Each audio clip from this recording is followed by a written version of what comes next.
I'm Karen Schedler, a member here at King of Glory for more than 30 years. I also live in Tempe for close to 50 years, and for most of those 50 years, I've been working in the field of environmental education. I have been a classroom teacher, I work for Arizona Game and Fish, I work for a small education foundation, and most recently, I teach classes at ASU on environmental education and sustainability issues.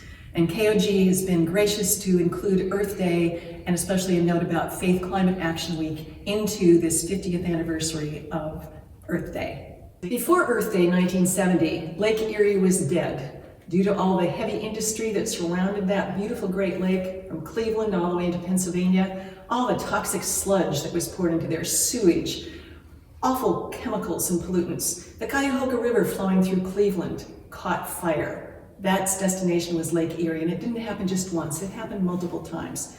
That's not how God left us, this beautiful planet, not to be filled with toxic materials and other pollutants and such. Lake Erie has been brought back from the dead, though. It's like a resurrection due to man's impacts with such legislation as the Clean Water Act, the Clean Air Act, and others. Lake Erie has now become once again a sport fishing paradise, and even more importantly for God's creatures, the coastal marshes and the wetlands that surround the perimeter of Lake Erie have become very important breeding grounds and other havens of refuge for many of God's creatures. But we're not out of the woods yet. The temperature is rising. Global warming due to climate change is raising the temperature of water as well as the temperature of our air. And as the temperature in water rises, Lake Erie is subject and prone to periodic bouts of algal blooms. And that's toxic to not only wildlife, aquatic life that lives there, but can also be toxic to humans, such as those in Toledo, Ohio, who rely upon Lake Erie as their freshwater drinking source. Another then and now situation. Bald eagles, peregrine falcons, the American alligator, all were perilously close to extinction due to human intervention. But the Endangered Species Act of 1973, another direct result of Earth Day 1970, put protections on those species, and humans came to their rescue. They've been part of their demise, but they came to the rescue. All of them are now the comeback kids, making a tremendous recovery. Lesser long-nosed bats happen to frequent Arizona. They're regular residents in southeastern Arizona and northern Mexico. There are 29 species of bats in Arizona. We're second only to Texas in that respect. And of those bats, all but 2 species eat insects, so we want to keep bats around. Those 2 that are not insect eaters are nectar eaters. A long-nosed bat is one of 2 nectar feeders in Arizona and prime pollinators of the saguaro cactus, which is the iconic symbol of Arizona and the Sonoran Desert, and also of the agave. And those of you who like tequila, that's been very important because the Mexican farmers in northern Mexico were concerned with the demise of the lesser long-nosed bats.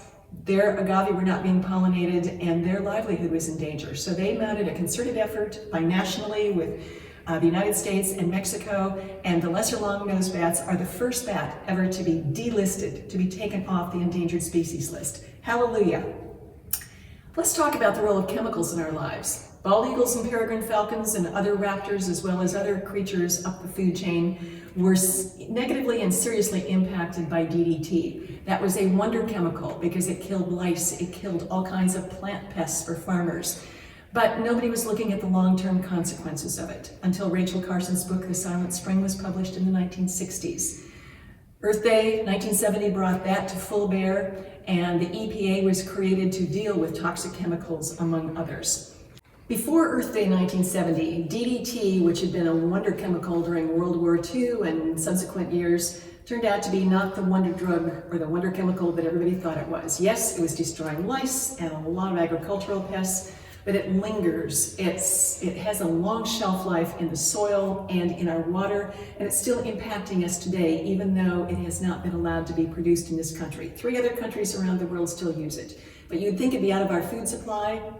After all these years, it isn't, unfortunately. But it's not the only chemical. In the USA alone, over 80,000, that's 80,000, 80,000 chemicals have been registered. Not all of them are still in use, but many are.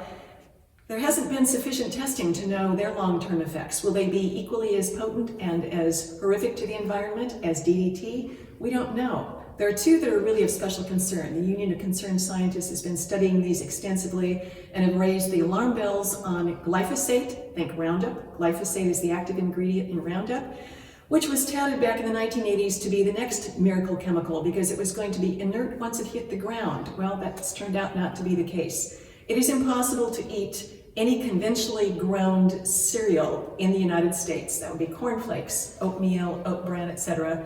Any conventionally grown cereal crop that does not have glyphosate in it. So every time we eat a bowl of one of those cereals, we are consuming it.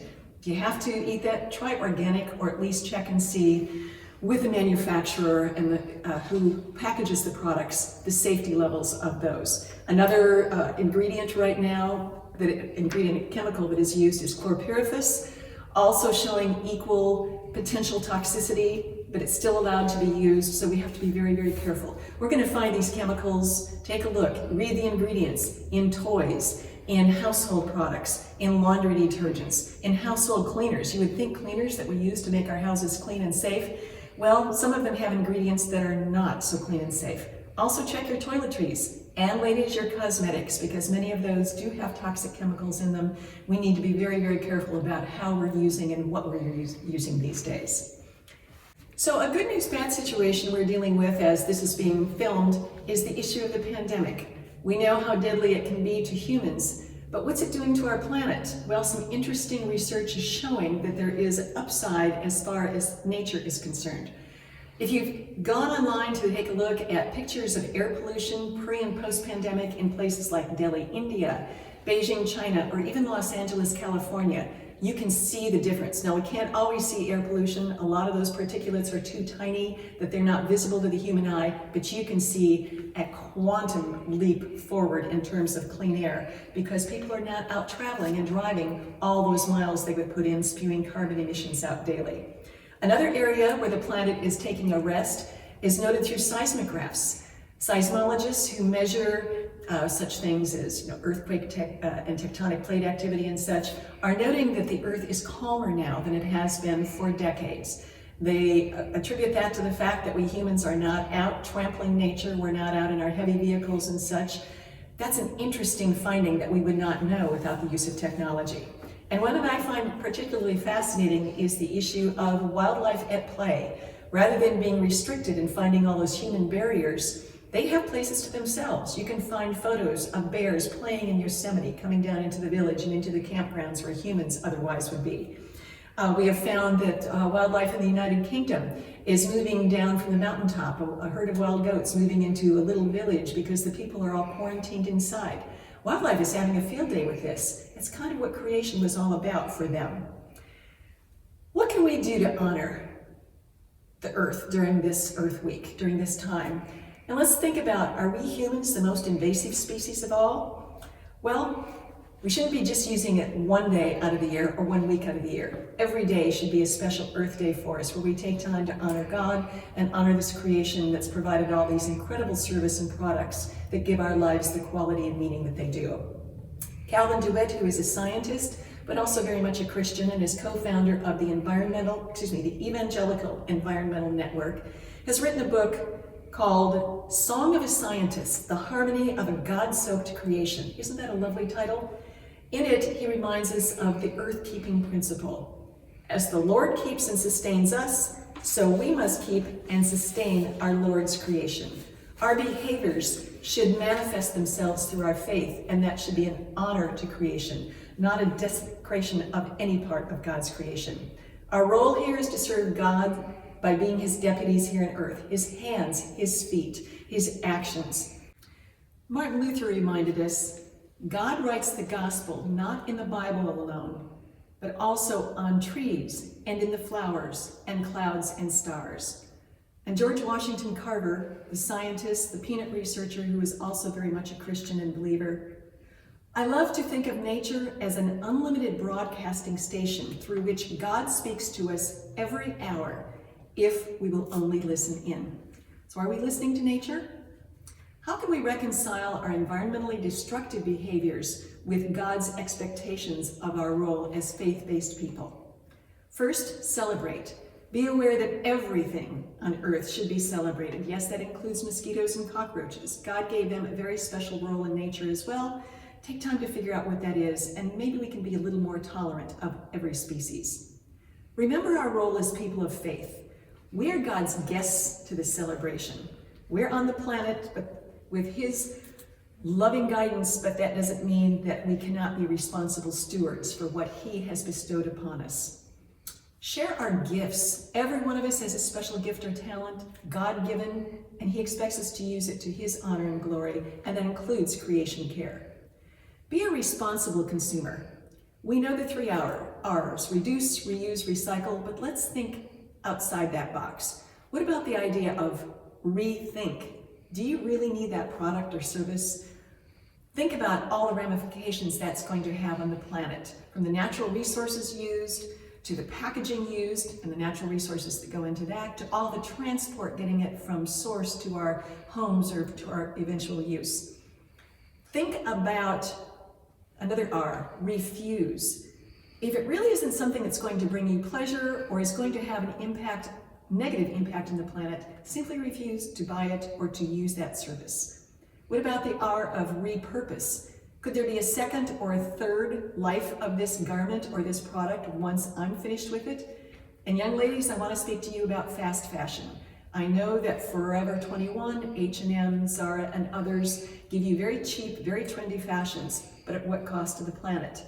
Look at the life cycle of those planet, from its source all the way through its production and transportation to your closets. It's going to get 1, 2, maybe 3 wearings if you're lucky, and then it's going to start falling apart, or it's time for another cheap garment.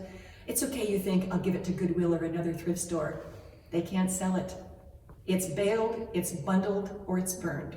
And that also causes tremendous, tremendous cost to our planet. The last thing I want you to think about is vote. Vote with your faith in mind. This includes federal, state, local elections, school board elections, it doesn't matter. And one very important one right here in Arizona is going to be the Arizona Corporation Commission. 3 seats are up for a re-election this year or to fill with new bodies. Find people who share your values. Please think about the issue of how our consumer choices relative to energy and water impact the planet, because the ACC regulates via policy, and that is a potent regulation because even the state legislature or governor cannot undo any decision made by the ACC.